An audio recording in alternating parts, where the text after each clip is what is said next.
domingo para todos. Hoy la iglesia celebra la solemnidad del Corpus Christi, del cuerpo y la sangre del Señor. La canción que oíamos al inicio es precisamente aquel himno maravilloso, el Tantum Ergo, compuesto por Santo Tomás de Aquino, en el cual, además de reconocer, se alaba, se glorifica la presencia real del Señor en este santísimo sacramento del altar. Y vamos justamente a hablar sobre la presencia real de Jesucristo en este santo sacramento, en el pan y en el vino consagrados.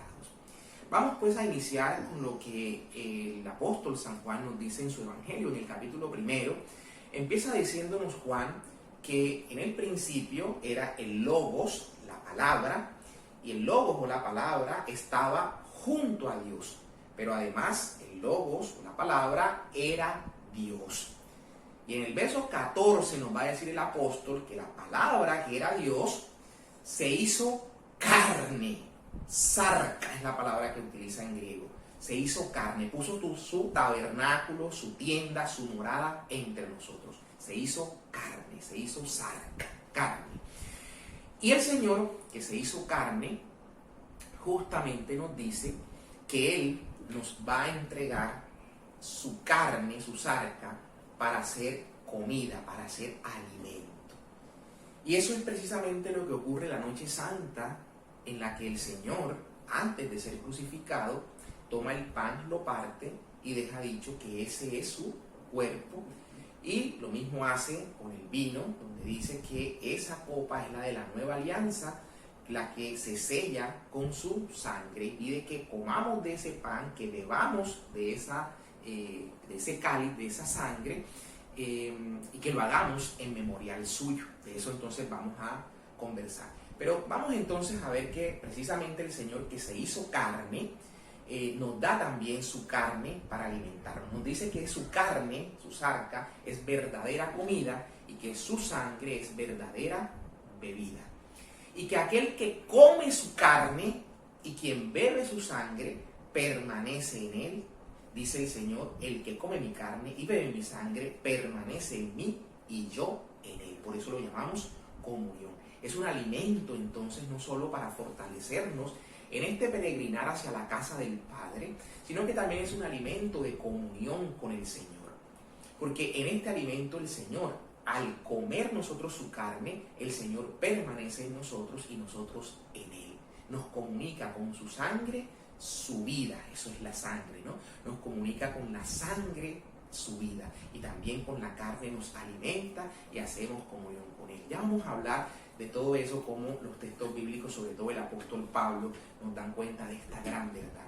Pero quiero también empezar por hacer una anotación bastante, digamos, triste, en el sentido que esta gran verdad que la iglesia creyó desde los inicios, porque así lo quiso el Señor, así lo dispuso el Señor, y la iglesia así lo creyó desde siempre.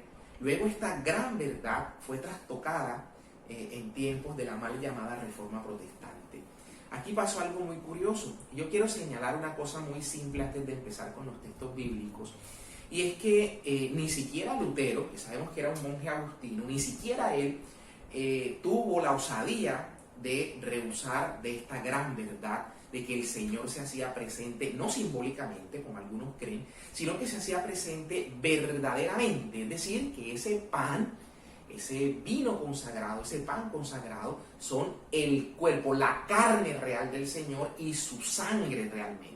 Estamos comiendo al Señor, su carne y su sangre, no un símbolo y una representación. Esto lo vamos a demostrar no solo con los versículos bíblicos de las Escrituras, sino incluso con la ciencia. La misma ciencia hoy día da fe, hace constar que en una hostia consagrada lo que realmente se encuentra es carne humana, sangre también.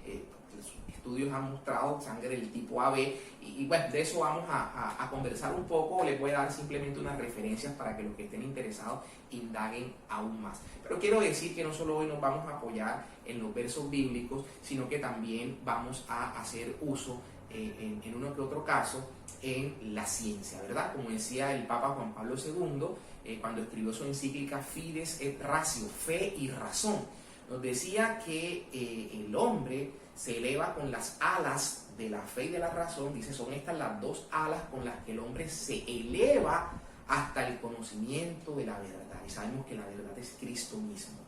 Entonces, cuando nos elevamos solo con el ala de la fe, hacemos un vuelo fanático, ¿no? Y así vemos tomar la Biblia y recitar versículos y de acá y sacados de contextos y crear nuestras propias doctrinas, y doctrinas como hoy vemos que se ha expandido como una costumbre. Es justamente lo que termina pasando cuando desligamos la razón de la fe. Entonces hay que volar hacia el encuentro de la verdad con el ala de la fe, pero también con el ala de la razón. Y si volamos solo con el ala de la razón hacia el encuentro de la verdad, ese vuelo no va a ser más que un vuelo intelectual estéril, ¿no? Porque hace falta la fe, que es la que ilumina verdaderamente a la ciencia, a la razón. Entonces hoy vamos a tener esa digamos, armonía entre la ciencia, que está justamente corroborando lo que la fe nos ha enseñado y lo que nos ha hecho creer. Bien, quiero empezar por un texto del mismo Lutero. ¿Y por qué lo voy a citar? Voy a citar justamente al padre del protestantismo. De ahí han derivado todas estas doctrinas que hoy han construido, contrarias a la fe inamovible de la iglesia, la que enseñaron los apóstoles, la que Pablo le dice a Timoteo, que te entrego este depósito de la fe para que lo custodie, eso que te he dado, que se llama tradición, que algunos lastimosamente lo que entienden es que tradición es disque costumbre. No, la tradición es un acto jurídico incluso. San Pablo hablaba que, le decía a Timoteo, que lo que te entregué a ti en presencia de testigos, esa es la tradición, te entrego algo, te lo confío para que lo custodies y para que asimismo tú lo transmitas tal cual como te lo he entregado, y que otros den fe que lo que estás transmitiendo es tal cual lo que te he entregado. Hombre, es que el Evangelio y los textos de las Escrituras del Nuevo Testamento no vinieron a ver la luz sino luego en el año 51, cuando se escribe la primera carta de San Pablo a los tesalonicenses. ¿Cómo se alimentaba la comunidad cristiana antes? Cuando San Pablo habla de la Eucaristía en la carta a los Corintios, diciéndoles que esto que yo recibí, es una tradición, dice él, esto que yo recibí del Señor, él dice del Señor, pero Pablo no lo recibió del Señor, sino que lo recibió de los apóstoles. Pero al ser una tradición, al recibirlo de alguien, es como si lo recibiera del Señor, ¿verdad? Por eso hablamos de la tradición. En la carta a los tesalonicenses también San Pablo habla de que conserven lo que él les ha dicho de viva voz y por cartas. Y algunos han mutilado eso de viva voz, ¿no? De viva voz, porque la enseñanza de los apóstoles se dio no solo por cartas, en principio se dio de manera verbal, de forma oral, y eso se conservó y se custodió y se ha transmitido incólumemente. Hoy vemos como gran parte de estas verdades consagradas en las Escrituras y lo que la tradición de los apóstoles conservó, se ha venido tergiversando y se ha venido rehusando de ello. Entonces, miren, y mucha atención a lo que voy a tomar del mismo Lutero, que como decía, al ser un sacerdote, un monje que celebraba la Eucaristía y consagraba el pan y el vino en el cuerpo y la sangre del Señor, no pudo dudar de eso, no dudó jamás de la presencia real de Jesús allí, con la que seguramente, por más que haya sido lo que haya sido, en muchas ocasiones se tuvo que haber topado con la verdad del Señor en el Santísimo Sacramento que éste celebraba. Entonces, atención a lo que va a decir Lutero. Va a decir: ¿quién ha leído alguna vez en las Sagradas Escrituras que mi cuerpo es lo mismo que este es un signo de mi cuerpo? Ahí hay un punto, dice Lutero. ¿Quién ha leído en las Escrituras que el Señor dice, esto es un signo de mi cuerpo, esto es un símbolo de mi cuerpo? Lutero dice, no, el Señor es claro cuando dice, esto es mi cuerpo. Y ya vamos a ver eso, porque algunos dicen, no, es que el Señor también ha dicho, yo soy la puerta. O sea, que el Señor es una puerta. No, el Señor dice también, yo soy la vid verdadera. Entonces, ¿el Señor acaso es una rama, un tallo, una vid, una rama de uvas? Ese es el Señor. por favor. Entonces vamos a revisar eso con detalle porque hay que revisar muy bien lo que el Señor verdaderamente está diciendo en este pasaje. Ya Lutero aquí está señalando esto. Pero atención a lo que va a decir. Ninguno de los padres como algunos creen, piensan que los padres son los curas, ¿no? Dice, ninguno de los padres, está refiriendo a los padres apostólicos, a esos cristianos prominentes de los primeros siglos, que algunos de ellos oyeron de viva voz a los apóstoles, por ejemplo, Policarpo de Esmirna, por ejemplo, San Lorenzo Mártir, oyeron de viva voz al apóstol Juan. Por ejemplo, Ignacio de Antioquía, cuyo círculo cercano escuchó de viva voz al apóstol Pedro. Entonces, hablamos de los padres apostólicos porque ellos que recibieron el mensaje de viva voz de los apóstoles y que fueron cristianos de los primeros siglos a quienes se les encomendó el cuidado de las primeras comunidades, estos personajes ayudaron a formar y a conservar todas esas enseñanzas que el Señor dejó en su iglesia, Entonces, mucha atención a la importancia que tienen los padres apostólicos. Fíjense lo que dice San Pablo. San Pablo le dice a una de sus comunidades, les dice, ustedes podrán tener muchos pedagogos, muchos maestros, pero padre solo uno, se lo atribuye él, ¿verdad? Porque dice, yo soy quien los he engendrado en la fe. Entonces, esa expresión de padre hace justamente referencia a eso, a los que han engendrado. En este caso Pablo habla que ha engendrado a las comunidades en la fe. Y estos padres apostólicos han dado luz precisamente el desarrollo de la doctrina y de la enseñanza entregada por los apóstoles en las comunidades. Entonces, por eso ustedes ven que hay estudios de patrística, que son los escritos de estos personajes de los padres, y hay estudios que se llaman de patrología, que es el estudio de la persona en sí misma, del padre como tal, de qué fue de cuál fue su vida, cuál fue su obra, y sus textos, sus escritos, es lo que llamamos la patrística. Hay un hecho muy, muy característico en la mayoría de los protestantes que vuelven al catolicismo. Los que, digamos, se han abierto a la verdad y se han dejado de tanto prejuicio de que la iglesia es la gran ramera, de que el Papa es el anticristo y toda esa cantidad de falacias que han construido después de la reforma protestante, y se han abierto a la verdad. Hay un denominador común, y es precisamente el volver a las fuentes, ¿no? El ir a lo que creían los primeros cristianos, a qué era lo que practicaban estos primeros cristianos. Y se han encontrado allí que no hay otra cosa distinta a ver que todo lo que se celebraba en la iglesia primitiva es justamente lo que estamos viendo hoy en la Santa Iglesia de Cristo, ¿no? En la Iglesia Católica, que ha conservado incolumemente esas enseñanzas, y por eso muchos pastores protestantes estudiosos, porque no estoy hablando sino los que se han dedicado a estudiar y a abrirse a la luz y dejarse guiar verdaderamente por el Espíritu Santo, han vuelto al seno de la iglesia justamente al volver a revisar lo que los padres apostólicos enseñaban, ¿no? Con base en las escrituras, por supuesto, y en la práctica de los primeros tiempos. Entonces, vemos, por ejemplo, un señor llamado Scott Hans, un PhD, un doctor en temas de teología, que era un pastor de una denominación protestante, y pues tuvo que hacer un camino de regreso a casa. Esa historia muy bonita la relata en un libro que se llama Roma Dulce Hogar, como él y su esposa Kimberly vuelven al catolicismo. No digo vuelven, llegan por primera vez, porque nunca fueron, en el caso de ellos, nunca fueron católicos. Por el contrario, eran unos anticatólicos acérrimos, ¿no? Atacaban la verdad, y decía él, yo en Roma, yo en la iglesia, imposible. Pero vuelve al seno de la iglesia luego de esto. Fernando Casanova, un ex pastor protestante, este era pentecostal, vuelve también al catolicismo. Hay un señor llamado Salvador Melara, un tipo también que se ha dedicado ahora, después de que era protestante, este era bautista, se ha dedicado ahora a defender la fe católica. Ahora es un gran apologeta defendiendo la fe católica. Salvador Melara, lo pueden buscar a todos estos que les he enunciado y ver cómo fue el recorrido y cómo se toparon con la verdad de la iglesia y tuvieron que regresar al seno de la iglesia. Bueno, pero no es una charla ahorita de apologética. Hay otros señores, un señor de apellido Plasencia.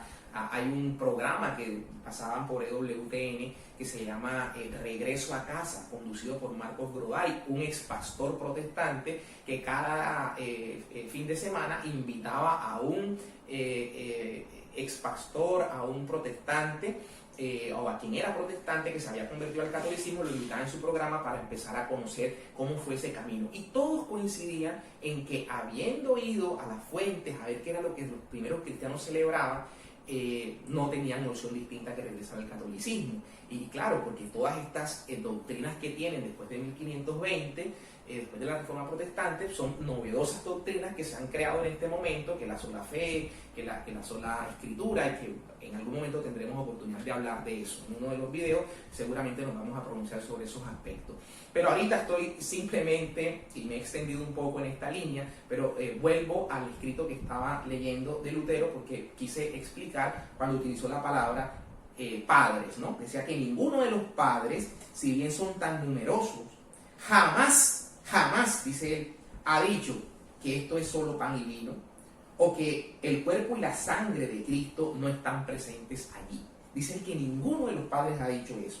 Añade Lutero lo siguiente: de hecho, tantos padres y tantos escritos, porque decía patrología, los que estudian a los padres, y tantos escritos, la patrística, tantos padres y tantos escritos, podríamos haber encontrado al menos uno, dice Lutero, al menos uno que lo negara, si hubieran pensado que el cuerpo y la sangre de Cristo no estaban verdaderamente presentes.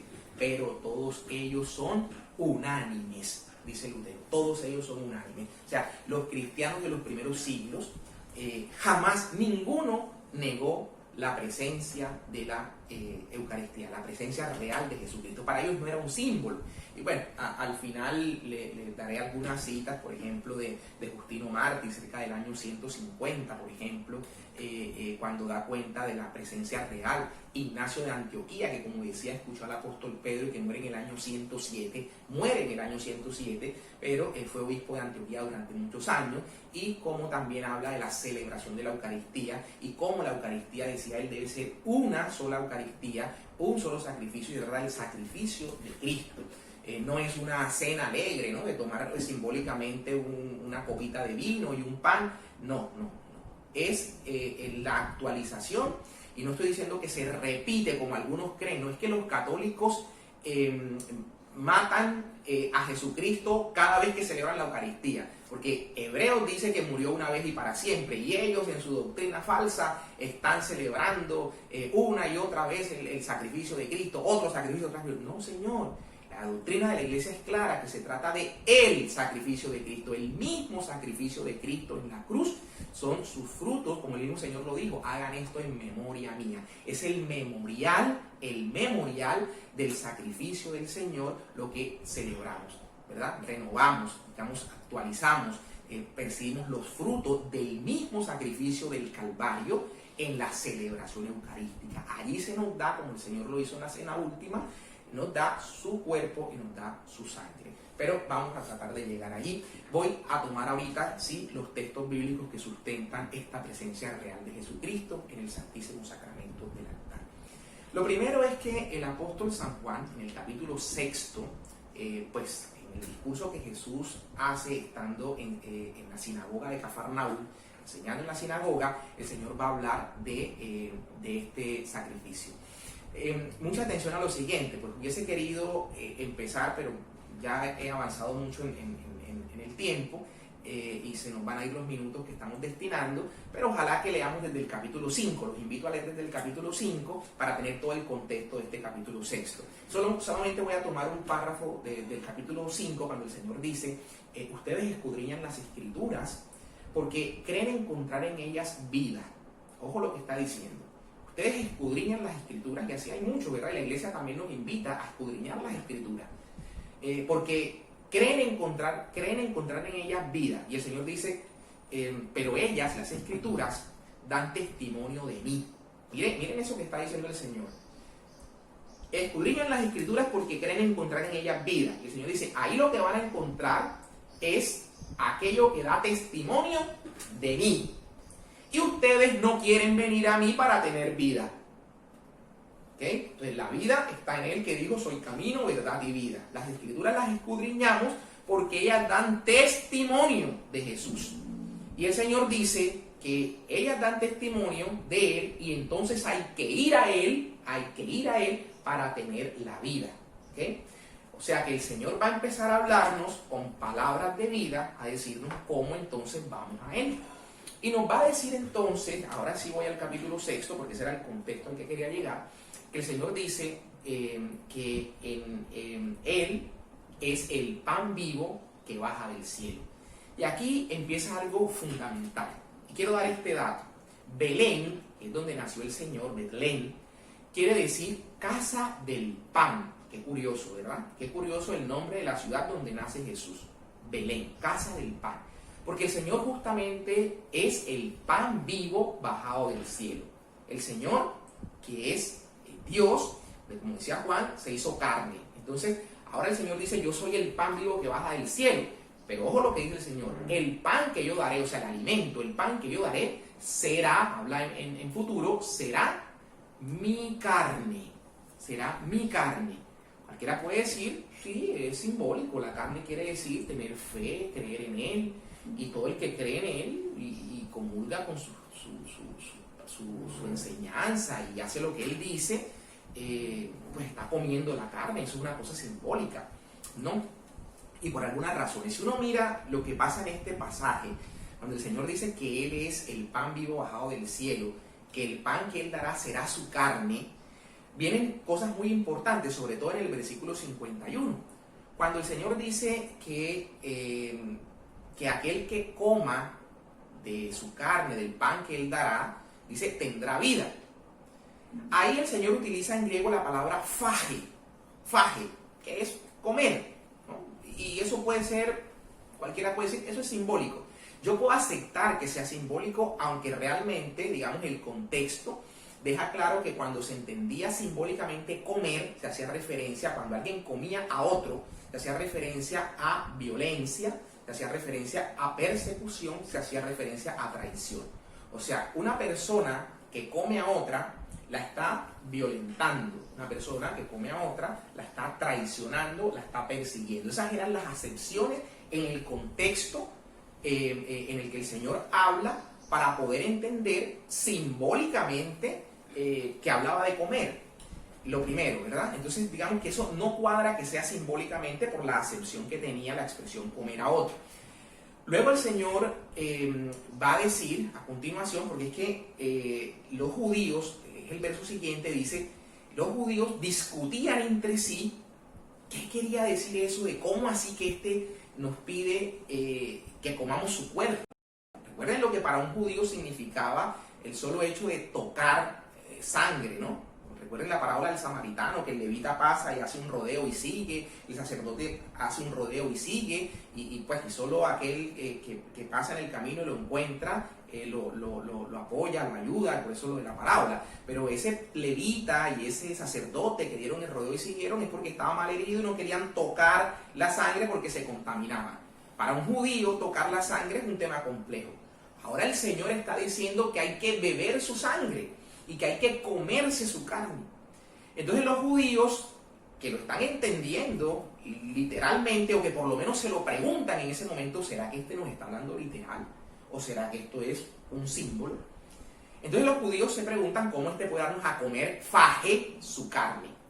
Pero el Señor viene y le dice, en verdad les digo, y añade, ya cambia la palabra en griego. Nosotros seguimos en nuestro castellano, en el español, leyendo comer, ¿no? Pero en el griego, el Señor ya no utiliza la palabra phage, ahora va a utilizar la palabra trogón, que quiere decir roer, masticar, comer masticando, tragar. Eso quiere decir la palabra trogón, que es la que ahorita el Señor va a utilizar, de segunda manera como para decir, si están creyendo que esto es simbólico, no. Mi carne es verdadera, ataleia, es la expresión que utiliza, ¿verdad? Verdadera. Mi carne es verdadera comida, mi sangre es verdadera bebida.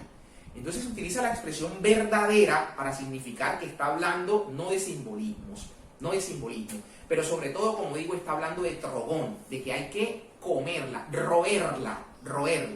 Entonces, claro, eso resulta inaudito, al punto que los discípulos, cuando uno sigue leyendo el pasaje, dicen, no señor, esto no lo podemos aguantar. Dice, esto es inadmisible, es las palabras que le utilizan. Esto es inadmisible, ¿no? Esto no lo podemos aceptar, no lo podemos aceptar. Y dicen en otros textos, dice, qué lenguaje tan duro el que utiliza. ¿Quién podrá aceptar eso? Como pasó después de 1520, ¿no? Qué locura la de los católicos, qué locura la de la iglesia. Esto es absurdo.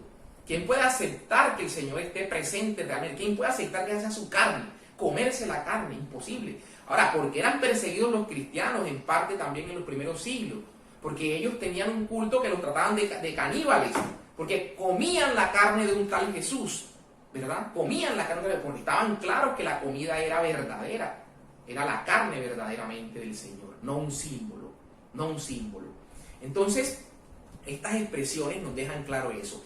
Y luego va a venir algo curioso en el verso 66, es fácil de aprenderlo, ¿verdad? Porque algunos, lo que habla por allá el Apocalipsis del triple 6, el capítulo 6, verso 66, es la división, eso significa diablo, ¿no? El que divide. Por eso vemos hoy que las divisiones no son de Dios. Estas divisiones en la misma iglesia, por supuesto que no pueden venir de arriba. Entonces, esta división que se suscitó justamente un 31 de octubre, un Halloween de 1517, no podemos decir que esto sea una cosa, digamos, positiva, buena, no, porque estamos rompiendo la unidad por la que el Señor rogó en el capítulo 17 de Juan, que sean uno para que el mundo crea. Entonces todo esto, lo que estamos diciendo es que en el verso 66 del capítulo 6, los discípulos no soportaron ese lenguaje de Jesús. Y dice que desde allí muchos dejaron de seguirlo, se volvieron atrás, no volvieron a seguirlo, porque no estuvieron de acuerdo que el Señor les propusiera comer su carne. Eso era absurdo. Qué tontería, esto es de tontos, ¿no? Comer la carne del Señor, beber su sangre, esto es absurdo, ¿no? Hoy de pronto otros dicen, no, vamos a entenderlo como un símbolo, y hagamos galletica, vinito, fresco royal, y hacemos que eso como si fuera la cena del Señor. Absurdo. Pero bueno, el asunto es que estos se van, se separan. Estos discípulos no eran cualquiera, eran discípulos del Señor, es lo que dice el texto, que estaban en la sinagoga de Cafarnaúm. Entonces estos se van y dicen, no volvemos contigo, no, esto es inaudito, absurdo que tú nos propongas comer tu carne, beber tu sangre, esto es impensable. Y el Señor, fíjense que no los detiene y les dice, venga hombre, yo estoy hablando simbólicamente, vengan y les explico. No, el Señor lo que hace es primero dejar que ellos se vayan. Váyanse, porque esto no tiene vuelta de hoja, esto no va hacia atrás, estoy dejando mi carne y mi sangre, ¿verdad? Y lo que hace el Señor, además de dejar ir a estos discípulos, es que increpa a los 12 y les dice a los suyos, a los 12, ustedes también se van. Y Pedro, a quien pone, sabemos en el capítulo 21 de Juan, que le dice apacienta mis ovejas, lo pone como pastor de todo el rebaño. Por eso hablamos del primer papa, como papá de la iglesia, como dice Isaías 22, que será un padre para el pueblo de Israel. Entonces el Señor que pone a Pedro, que también sabemos en el capítulo 18 de Mateo, cuando el Señor le dice a Pedro, sobre esta roca edificaré mi iglesia, a ti te daré las llaves del reino. Entonces ya sabemos el puesto privilegiado de Pedro, que no se llamaba Pedro sino Simón. Entonces por algo lo llamó Pedro, ¿no? Quiso el Señor por algo llamarlo así. El Señor le dice a todos, ustedes también se van. Entonces Pedro le dice, Señor, ¿a quién iremos? ¿A quién iremos? Si solo tú tienes palabras de vida eterna. Ya vemos que en el capítulo 5 había dicho el Señor, no quieren venir a mí para que tengan vida. Entonces el Señor había dicho, ¿cómo quieren vida? El que come mi carne tendrá vida. Y son palabras contundentes. El Señor dice, el que no come mi carne y no bebe mi sangre, no tendrá vida. No tendrá vida. No tiene vida en sí. Entonces Pedro le dice, Señor, ¿a quién iremos? Solo tienes palabras de vida eterna. Nosotros creemos, habla por todos, ¿no? Nosotros creemos y sabemos que tú eres el Cristo, el Hijo de Dios. Lo creemos, lo profesamos. Entonces Pedro vuelve y profesa. Pero atención a eso. Entonces unos que creyeron en la Eucaristía, que creyeron en que la carne que el Señor daba realmente era su carne y no un símbolo, ni mucho menos. Esos que creyeron permanecieron ahí con Pedro juntos, y los otros que protestaron contra lo que Jesús dijo, los que no creyeron en que era su carne, esos dieron la espalda y se alejaron. Se llaman discípulos, ¿no? Dijeron, eran discípulos, y desde ahí dejaron de seguirlo. Entonces, vemos ahora con este pasaje que no se puede entender aisladamente, porque aquí Pedro seguramente dice, Señor, nosotros creemos y sabemos, pero estamos seguros que Pedro no tenía ni idea para dónde iba todo lo que el Señor proponía, ¿no? No sabía eso. Entonces, va a venir algo importante. Lo que va a pasar justo antes de la última cena, o en ese momento, ¿verdad? De la última cena, cuando el Señor va a ser crucificado. Ahí el Señor, estando a la mesa, que dice Lucas en el capítulo 22, nos va a decir que el Señor le dice a sus apóstoles, miren, he deseado ardientemente comer con ustedes esta Pascua. El Señor vivió cerca de 3 Pascuas con los apóstoles, ¿verdad? Pero dice que esta la quería comer ardientemente, porque algo quería el Señor dejar en ese momento, algo quería dejar. Y vemos entonces que Jesús en este momento de la cena toma el pan, ¿cierto? Lo parte, da gracias, Eucaristía, da gracias, acción de gracias, por eso se llama Eucaristía, lo que celebramos dominicalmente y cuando se consagra el cuerpo y la sangre de Cristo, lo que el Señor hizo en esa cena y dijo, hagan esto en memoria mía. El Señor, lo que los judíos llaman la veracá, ahí dio gracias, una acción de gracia. Eucaristía, dar gracias. Eso es lo que celebramos nosotros los domingos, donde comemos el cuerpo y la sangre del Señor, porque Él lo ha mandado. Entonces el Señor parte el pan, hace Eucaristía, da gracias, lo entrega a los discípulos y les dice, tomen y coman, que esto es mi cuerpo, esto es mi cuerpo. El pan que parte dice, esto es mi cuerpo. Y la sangre luego dice, y esta es la copa sellada con mi sangre, la sangre de la nueva alianza. Esto es rememorando un poco lo que había hecho Moisés en el Sinaí, ¿verdad? Que tomó la sangre con la que se hicieron los sacrificios cuando el Señor entrega la ley y roció al pueblo con la sangre para sellar la alianza antigua. Ahora el Señor toma su sangre y con ella sella. Pero atención a lo siguiente, porque cualquiera dice, no, pero es que eso es precisamente un símbolo, porque el Señor derramó su sangre, fue en la cruz, y eso es lo que Él estaba diciendo, ¿no? Él estaba diciendo esta es mi sangre que será derramada para el perdón de los pecados, y eso me va a pasar mañana, ¿no? Eso me va a pasar mañana.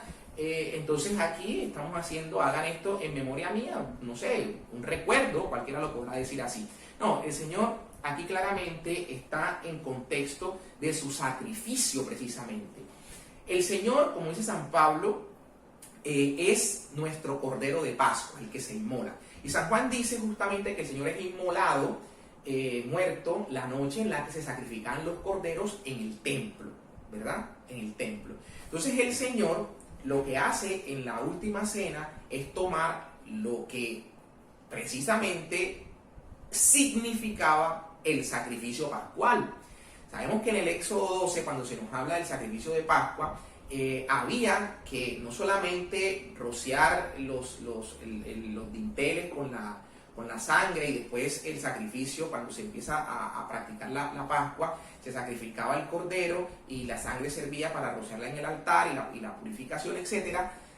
No solo eso, ¿verdad? Sino que además el cordero, la carne del cordero, se comía.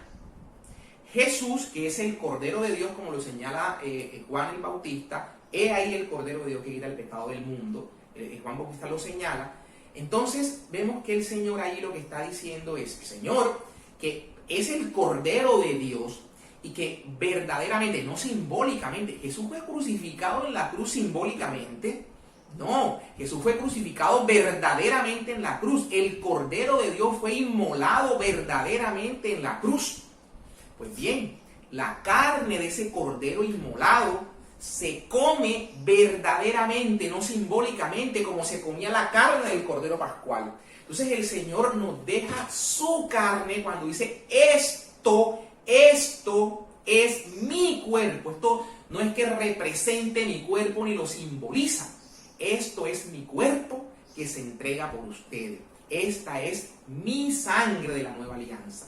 De su carne y su sangre se beben, se comen, se traga la carne, ¿verdad? Verdaderamente, no simbólica. El Cordero murió verdaderamente en la cruz.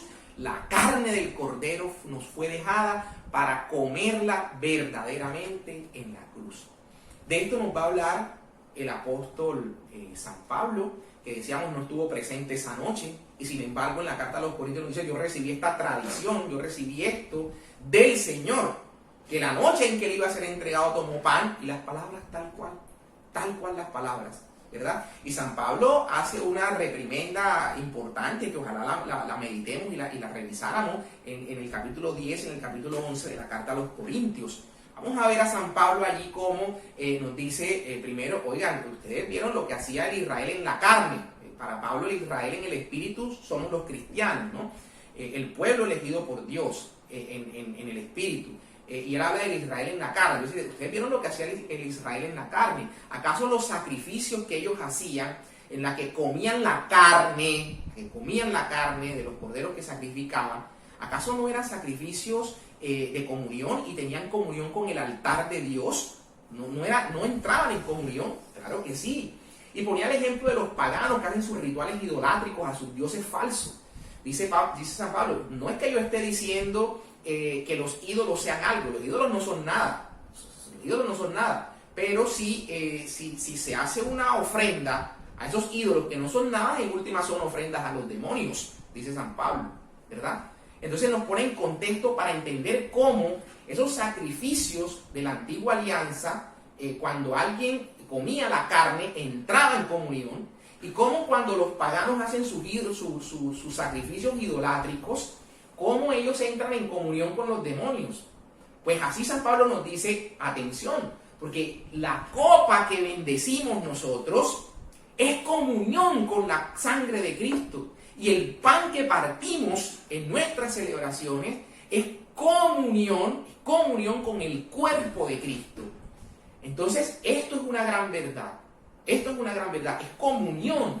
Ya lo decía el Señor: el que come mi carne y bebe mi sangre permanece en mí y yo en él. Entonces Pablo está claro que eso no es simbólico.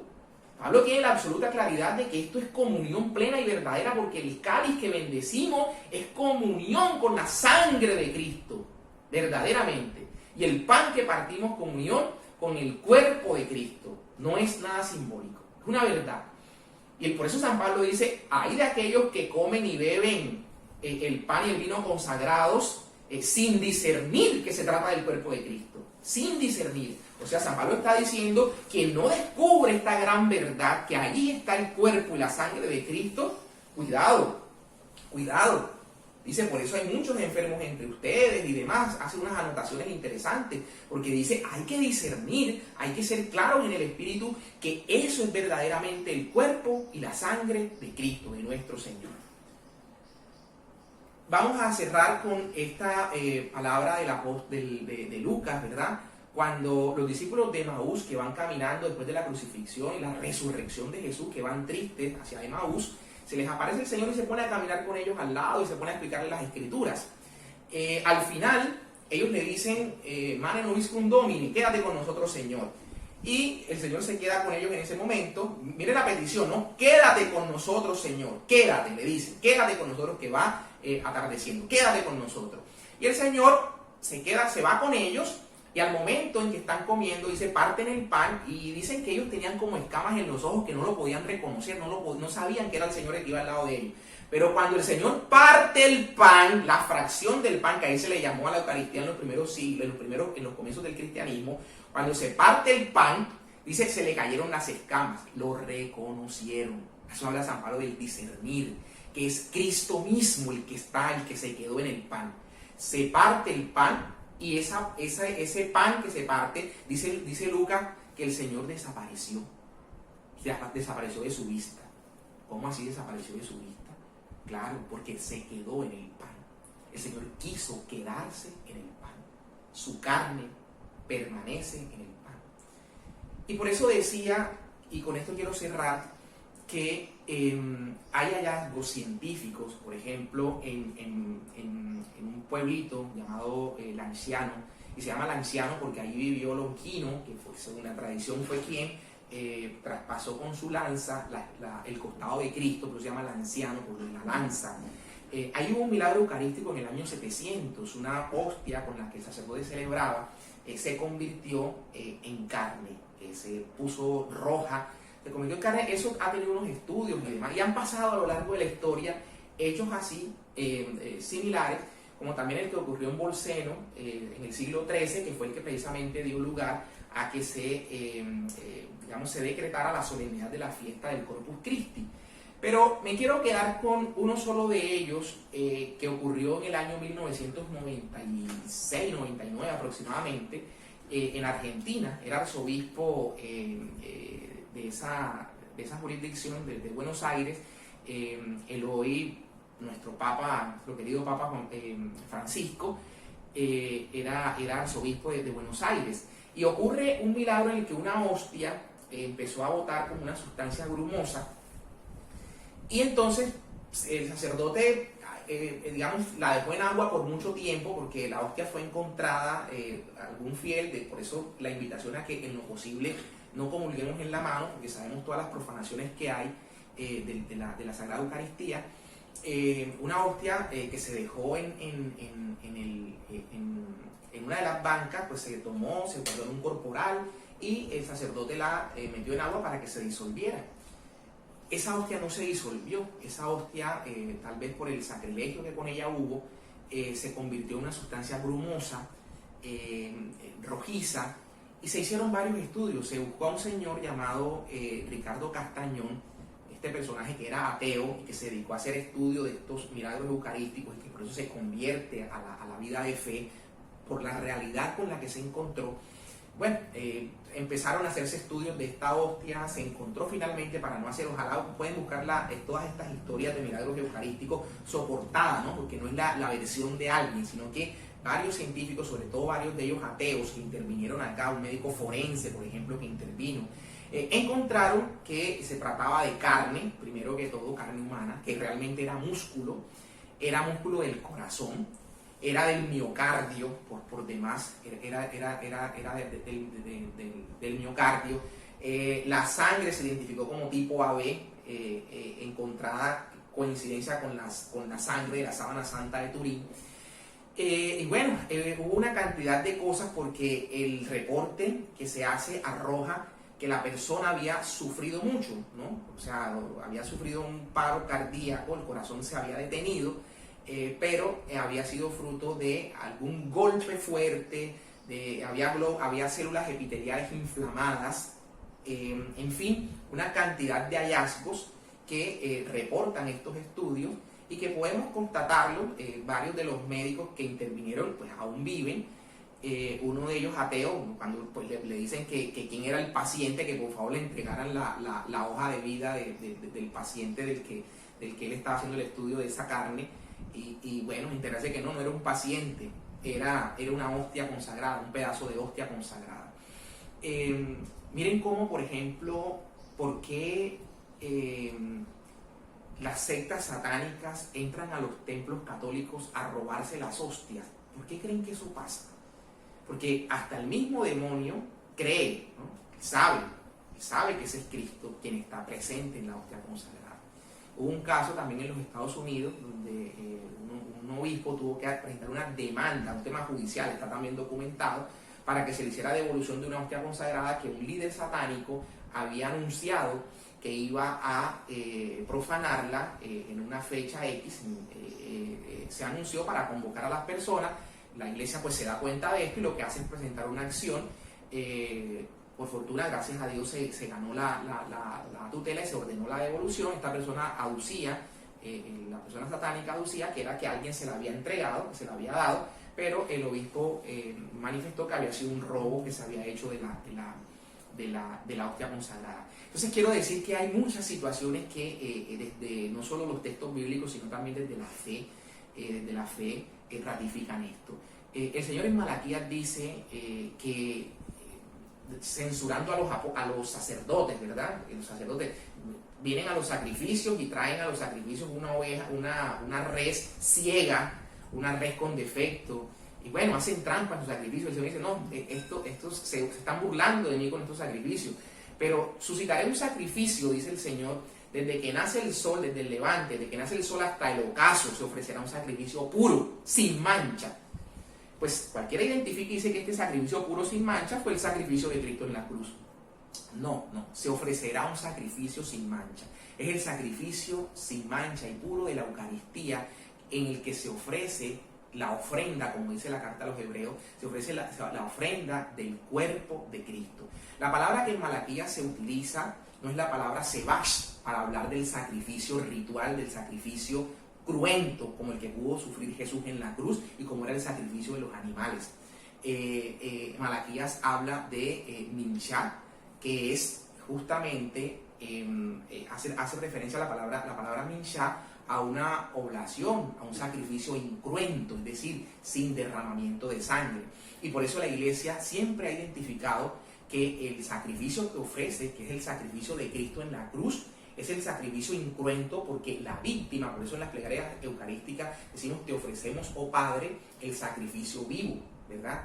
Tu Hijo, que fue inmolado, esa muerte de aquel entonces la actualizamos en cada celebración eucarística, pero no hay un derramamiento de sangre, digamos, en el momento de Jesucristo, ¿verdad? No lo hay en ese instante. Por eso hablamos del sacrificio incruento de Jesús, el sacrificio incruento de Jesús, que no es más que el sacrificio del Gólgota, recibirlo, sus frutos, actualizarlo.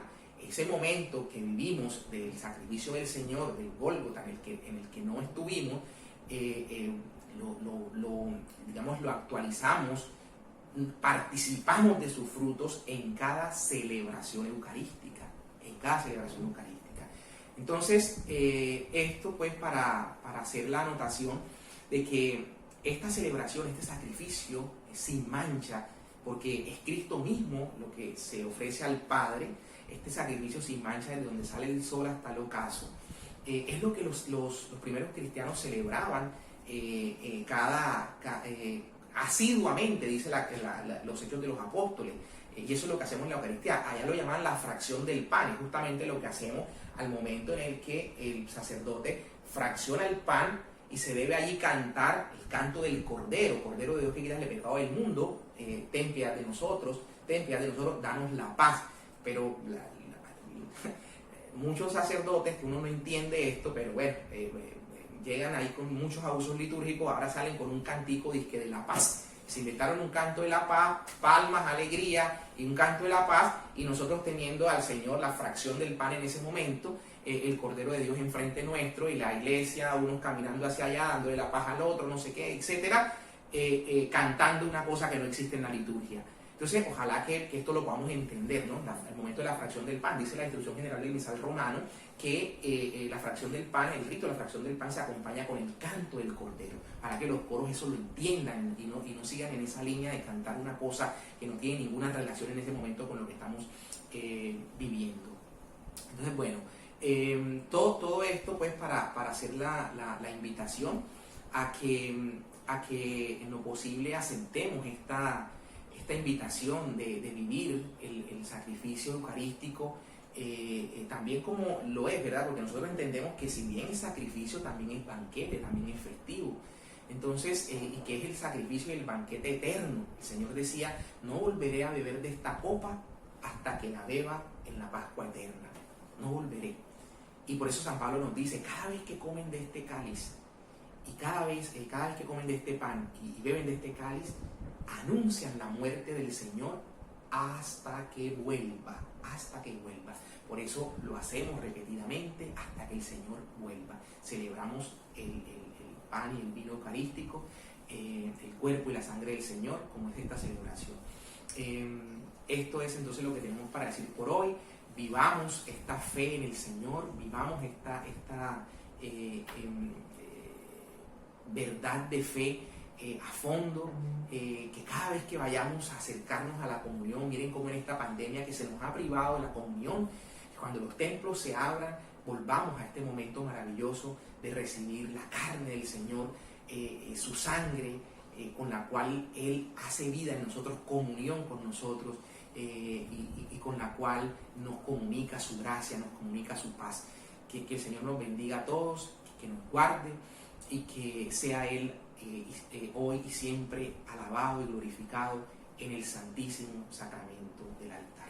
Muchas gracias.